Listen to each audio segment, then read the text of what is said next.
Halo, perkenalkan nama saya Gabriela Octavia Merentek. Saya mau menjelaskan tentang perusahaan dagang. Jadi perusahaan dagang atau bisa disebut perusahaan perdagangan itu suatu jenis entitas bisnis yang terlibat dalam kegiatan jual beli barang atau jasa. Nah, tujuannya itu untuk memperoleh keuntungan melalui aktivitas perdagangan atau penjualan. Jenis perusahaan ini merupakan entitas bisnis umum dan mencakup di berbagai industri atau sektor. Karakteristiknya ada 5, 1 jual beli, 2 keuntungan, 3 persediaan, 4 distribusi, 5 modal. Jual beli ini menyediakan layanan seperti distribusi atau transportasi perantara keuangan, dan yang kedua keuntungan. Ini untuk menghasilkan keuntungan dari aktivitas perdagangan. Yang ketiga, perusahaan dagang biasanya memiliki perdagangan barang untuk dijual. Dan yang keempat, distribusi. Banyak perusahaan dagang yang terlibat dalam rantai distribusi yang melibatkan proses pengiriman barang dari produsen atau pemasok hingga konsumen. Dan yang kelima, ada modal dan kredit. Perusahaan dagang sering memerlukan modal untuk uh, membeli persediaan awal untuk menjalankan operasinya. Dan yang ini ada jurang umum perusahaan dagang itu untuk apa? Untuk memudahkan proses atau pencatatan transaksi dan juga mempersiapkan membuat laporan keuangan. Laporan keuangan. Nah, laporan keuangan ini yaitu dokumen resmi yang menyajikan informasi keuangan mulai dari periode awal sampai terakhir. Nah, tujuannya itu untuk bisa melihat transaksi-transaksi atau pencatatan laporan keuangan. Nah, gambarannya itu kayak kinerja keuangan dari perusahaan atau biasanya memegang saham atau kreditor atau manajemen. Nah, di perusahaan dagang tuh ada kredit, yaitu ada term of payment. Jadi ada batas-batasnya gitu buat kalau jika ada pemotongan, ada batas-batas gitu buat dipotong, kayak ada diskon. Jadi di sini ada 2/10 N15 dan yang kedua 3/15 NEOM. Nah, yang satu ini mendapatkan diskon sebesar 2% jika membayar selama-lamanya 10 hari setelah transaksi, dan tidak mendapatkan diskon apabila melebihi 10 hari, namun batas pembayaran 15 hari setelah transaksi berlangsung. Nah, kalau yang kedua ini mendapatkan diskon sebesar 3% jika membayar selama-lamanya 15 hari. Nah, ini penjelasannya, penjelasan perusahaan dagangnya. Ini kita next ke jurnal umumnya.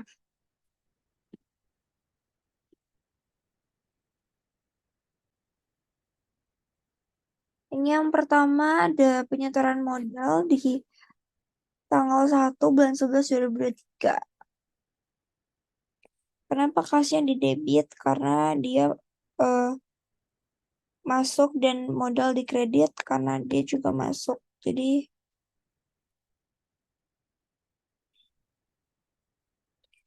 dan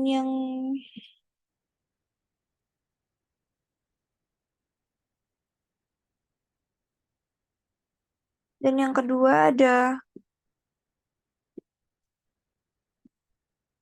persediaan barang dagang. Jadi pembelian dari PT Bintang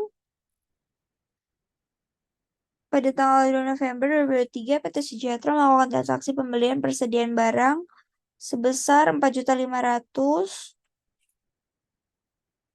Jadinya pencatatan yaitu persediaan barang dagang di debit dan utang dagang di kredit karena dia masih utang. Karena dia bayarnya kredit. Ini surat jalannya. Surat jalannya. Nah, dan yang kedua, dan yang ketiga ada retur pembelian PT Bintang tanggal 4 bulan 11 2023.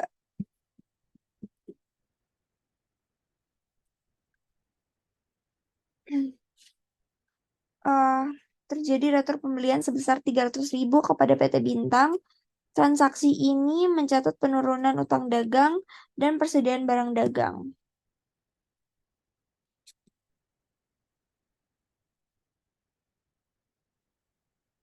Dan yang keempat ada pembelian dari PT. PT Bintang dengan potongan 5. Tanggal 5 bulan 11 2023. Melakukan pembelian persediaan barang dagang sebesar 4.032.000 PT Bintang dengan potongan tunai sebesar 168.000.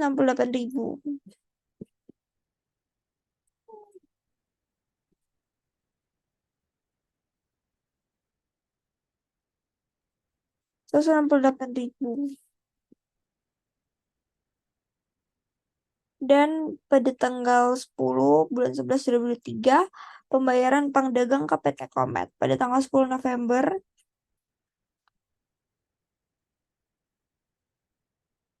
Mana ya 10 November?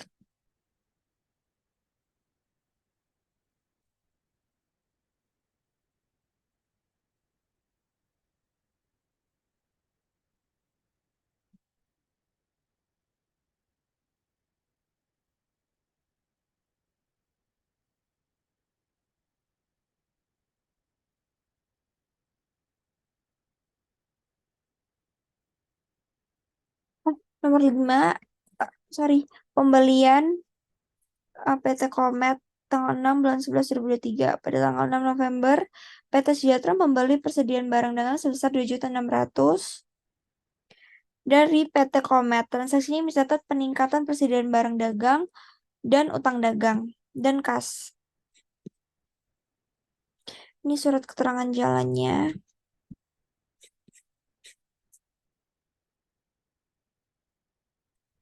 Dan yang 6, utang dagang. Pembayaran utang dagang ke PT Komet pada tanggal 10 November. PT Sejahtera membayar utang dagang eh, pada PT Komet sebesar 2.600.000. Pembayaran ini mencatat penurunan utang 2.600.000 dan pembayaran ini mencatat penurunan utang dagang dan kas. Dan penjualan PT Aurora tanggal 11 bulan 11 2023. Pada tanggal 11 November, PT Sejahtera menjual barang dagang sebesar 2 juta kepada PT Aurora. Penjualan ini mencatat peningkatan piutang dagang, pendapatan penjualan, biaya HPP sebesar 1 juta dicatat sebagai pengurangan persediaan barang dagang.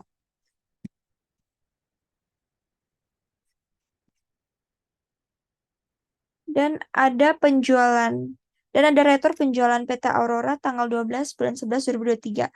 Pada tanggal 12 November 2023, PT Aurora mengembalikan barang dagang sebesar 100.000. Dicatat sebesar 100.000 dicatat sebagai retur penjualan dan peningkatan persediaan barang dagang karena dia mengembalikan. Dan pada tanggal 14 November penjualan ke PT Halilintar. PT Sejahtera menjual barang dagang sebesar 3 juta kepada PT Halilintar. Penjualan ini mencatat peningkatan piutang dagang, pendapatan penjualan, beban angkut, kas, dan persediaan barang dagang, dan HPP.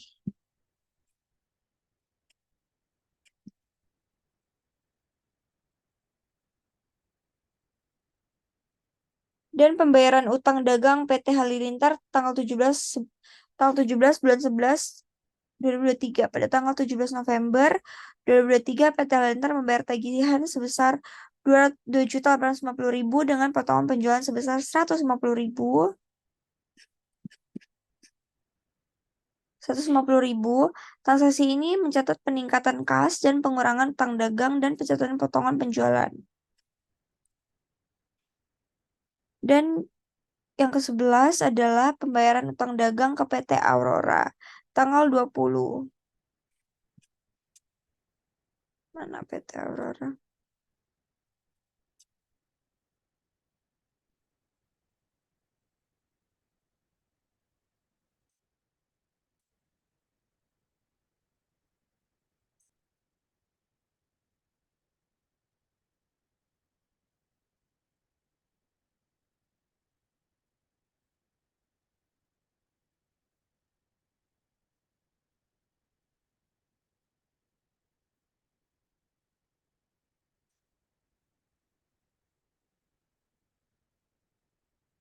Ya.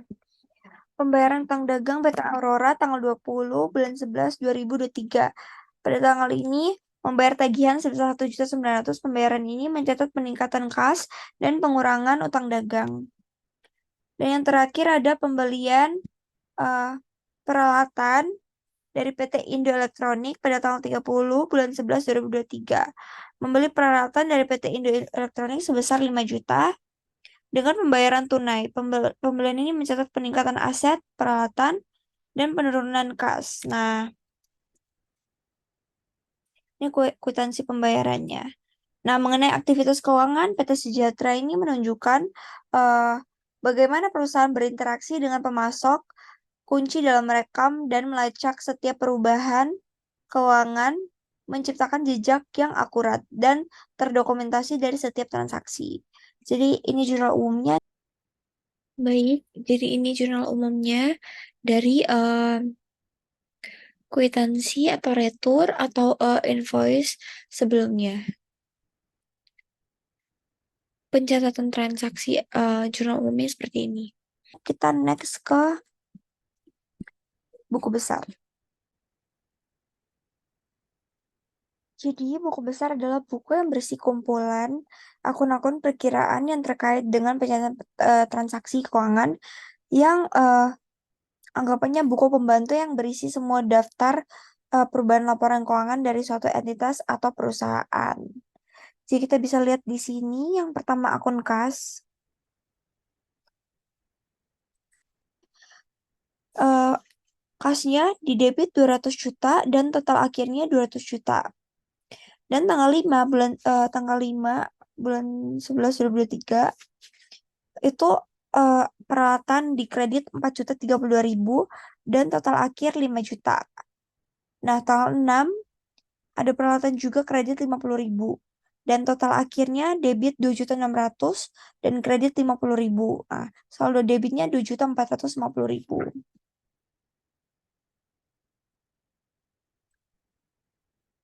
Dan tanggal 10 ada debit 2.600.000 dan total akhir 2.600.000. Nah, pada tanggal 12 piutang dagang debit sebesar 100.000. Akun fullnya utang dagang kredit 100.000 dan total akhir debit kredit 100.000. Tanggal 14 itu di piutang dagangnya debit 3 juta dan total akhir 3 juta. Dan tanggal 17 ada piutang dagang debit 500.000, persediaan barang dagang 500.000, dan total akhir 500.000 debit kredit.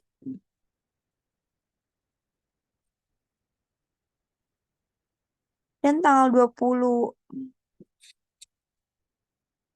ada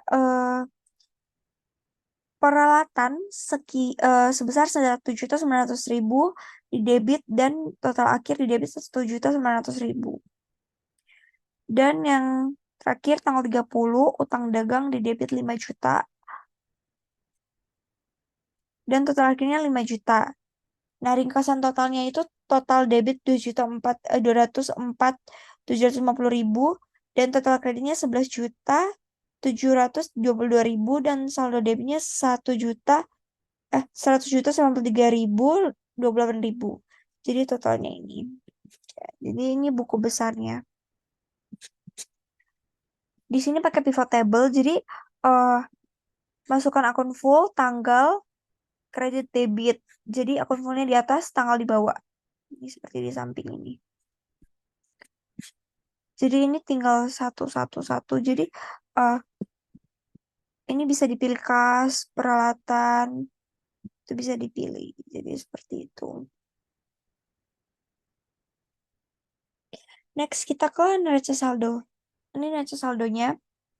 Kalau di neraca saldo kita eh, akun full yang tadi dipindahkan ke bawah dan tanggal kita hapus.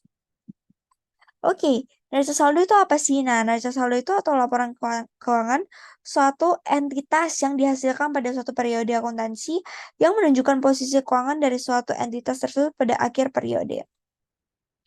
Jadi, em, pertama mari kita lihat tabel neraca saldo di layar. Tabel ini menyajikan saldo debit dan kredit. Untuk berbagi sebagai akun di perusahaan kita. Nah, akun pertama, kas saldo debitnya menunjukkan 193 juta 26 ribu dan saldo kreditnya 0. Artinya kita memiliki kas di tangan. Nah, visual table dengan penekanan pada akun kas dan saldo debit dan kredit. Lanjut ke akun peralatan. Nah, saldo debitnya 5 juta. Ya, dan saldo kreditnya tetap 0. Ini mencerminkan nilai peralatan yang dimiliki perusahaan.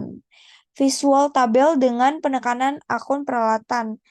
Nah, sekarang akun piutang dagang. Saldo debit dan kreditnya 0, menandakan tidak ada piutang yang belum diselesaikan pada akhir periode ini. Nah, eh, visual tabel dengan penekanan pada akun piutang dagang. Proses ini diulang untuk setiap akun yang relevan. Sekarang mari kita lihat akun 301 modal. Saldo debitnya 0, sedangkan saldo kreditnya mencapai 200 juta. Ini menunjukkan jumlah modal yang dimiliki perusahaan atau visual table dengan penekanan pada akun modal dan saldo debit kredit. Lalu kita melihat total akhir atau grand total untuk semua akun adalah 205 juta dengan saldo debit dan kredit yang seimbang. Itulah detail neraca saldo perusahaan. Namun kenapa kalau kita tidak totalkan di sini? Karena eh, kita biasanya memakai yang zoom. Jadi ini pakai rumus zoom terus direct ke bawah, ini juga kayak gitu. Jadi ini neraca saldonya. Next kita ke laporan laba rugi. Ada laporan laba rugi perpetual. Ah, pendapatan dari penjualan akun penjualan mencatat total penjualan sebesar 5 juta. Nah, visual laporan laba rugi dengan penekanan pada akun penjualan. Namun kita harus memperhitungkan retur dan potongan. Jadi retur penjualan mencatat retur sebesar 100 ribu. Ada di sini. Dan akun potongan penjualan mencatat sebesar 150 ribu. Nah, penekanan ada penekanan di akun penjualan, potongan penjualan dan retur penjualan. Dengan mengurangkan retur dan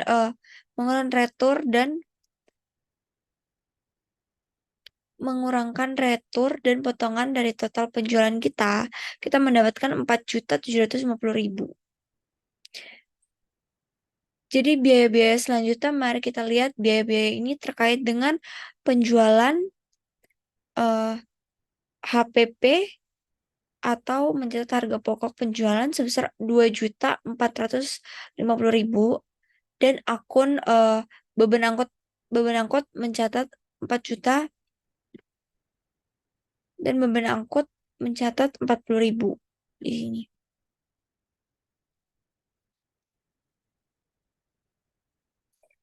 Jadi laba bersihnya akhirnya kita dapat menghitung laba bersih dan laba bersih adalah selisih antara penjualan bersih dan total bebannya itu 2.260.000. Nah, itulah laporan laba rugi perpetual. Jadi kita ada laporan yang memberikan gambaran mengenai perform keuangan perusahaan dalam uh, periode tertentu. Jadi di sini laporan saldo laba laba netonya 2.260.000 dari uh,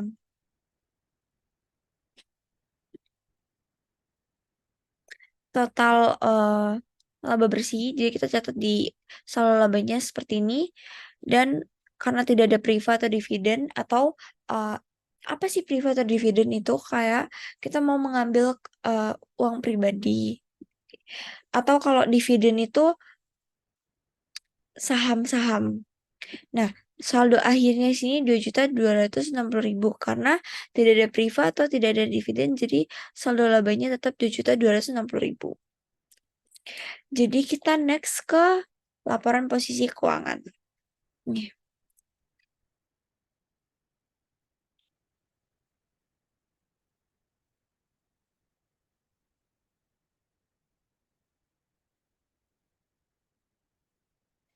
Nah, laporan keuangan perusahaan adalah instrumen kritis yang digunakan oleh perusahaan untuk merangkum kinerja keuangan mereka selama suatu periode tertentu.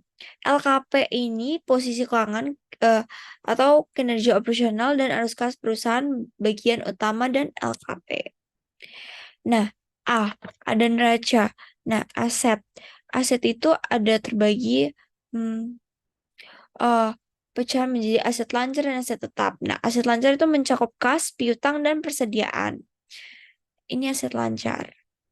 Dan aset tetap itu ada melibatkan properti peralatan, investasi, dan investasi jangka panjang. Dan ada kewajiban dan ekuitas. Nah, kewajiban jangka pendek dan panjang. Kewajiban mencakup utang dan kewajiban lainnya. Ada juga ekuitas yaitu mencakup saham dan laba ditahan. Nah, seperti di sini ada kas 193 juta 28.000 dan piutang kosong dan ada persediaan barang dagang 4 juta 232.000.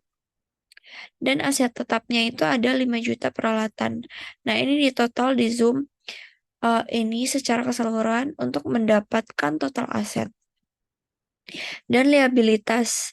Nah, liabilitas itu seperti utang dagang. Utang dagang di sini 0. Dan kita next ke ekuitas. Ada modal 200 juta, saldo laba 2.260.000 dari uh, laporan laba rugi yang tadi. Nah, total ekuitas itu 202 juta 260.000 karena kita zoom modal dan saldo laba ditambah. Jadi total keseluruhannya sama 202 260.000 seperti di atas. Jadi ini laporan posisi keuangannya. Next kita ke laporan arus kas.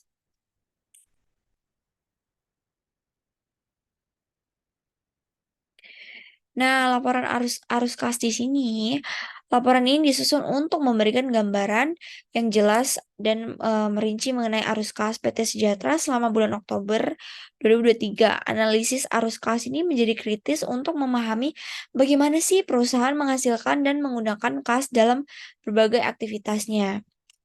Nah, contohnya penerimaan kas dan pelanggan dari penjualan gula ke PT Aurora itu 2 juta. Dari penjualan gula ke PT Halilintar 3 juta. Nah, total penerimaan kas atau aktivitasnya 5 juta. Dan yang kedua pembayaran kas untuk beban operasional. Seperti beban angkut 40.000 dan pembayaran kas dan beban operasional 40.000. Nah, arus kas bersih dari aktivitas operasional itu 5 juta dikurangin 40.000 jadi 4.960.000. Nah, arus kas aktivitas investasi contohnya penerimaan kas penjualan peralatan 1 unit komputer. Nah, dari PT Elektronik ini membayar 5 juta untuk membeli 1 unit komputer. Nah, ada juga total penerimaan kas dari aktivitas investasi yaitu 5 juta. Nah, arus kas dari aktivitas pembiayaan atau tidak ada aktivitas pembiayaan pada bulan Oktober 2023. Jadi saldo kas itu saldo awal kas ditambah arus kas kebersihan dari aktivitas operasional tambah arus kas dari aktivitas investasi. Jadi saldo awal kas ditambah 4.960.000 tambah 5 juta. Jadi kesimpulannya arus kas bersih dengan arus kas yang bersih positif sebesar 4.960.000 dari aktivitas operasional. PT Sidata menunjukkan bahwa kemampuan untuk menghasilkan kas dari inti bisnisnya. Nah, penerimaan kas dari aktivitas investasi.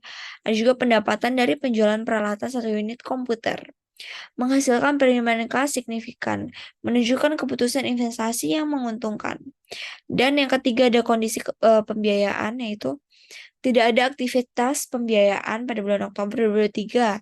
Nah, menunjukkan bahwa PT Sejahtera dapat mengelola keuangan tanpa mengandalkan sumber pembiayaan eksternal. Jadi, keterangan tambahan ada juga penggunaan saldo awal kas. Nah, laporan ini berasumsi bahwa PT Sejahtera memulai bulan Oktober 2023 dengan saldo kas yang mencukupi untuk membiayai aktivitas operasional dan investasinya. Dan yang kedua ada transparansi keuangan. Nah, soalnya ini dirancangkan untuk memberikan transparansi terhadap arus kas, Perusahaan kemungkinan memangku kepentingan untuk memahami sumber dan penggunaan arus kas. Dan yang ketiga ada kesiapan keuangan. Dengan arus kas ini ada arus kas bersih. Nah, PT Sejahtera menunjukkan kesiapan keuangan untuk mendukung pertumbuhan dan operasional pada bulan Oktober 2023. Jadi laporan arus kasnya di sini penerimaan piutang itu sebesar 4.750.000 dan pembayaran hutang 6.632.000. Bebannya sekitar kalau dihitung-hitung ada pembelian dan penjualan. Kalau dihitung keseluruhan ada 90.000. Maka total di sini adalah zoom pembayaran hutang dan beban pembelian dan penjualan di zoom. Jadinya totalnya 6.722.000. Nah, ini aktivitas investasi, yaitu pembelian mesin atau peralatan, yaitu 1 unit komputer di yang PT Sejahtera tadi, sebesar 5 juta. Jadi, kita catat di sini sebagai investasi mesin, jadi 5 juta. Maka total 6.972.000, yaitu penerimaan piutang dikurangin total dikurangin investasi. Jadi sebesar 6.970.000. Maka kita catat di sini kas awalnya 200 juta dan kas akhirnya 193 juta 28.000. Maka kenaikan atau penurunan kasnya itu 6.972.000. Maka ini laporan-laporan yang saya jelaskan mulai dari jurnal umum, buku besar, buku besar, neraca saldo, laporan laba rugi, saldo laba, laporan posisi keuangan, laporan arus kas. Kiranya bermanfaat. Terima kasih.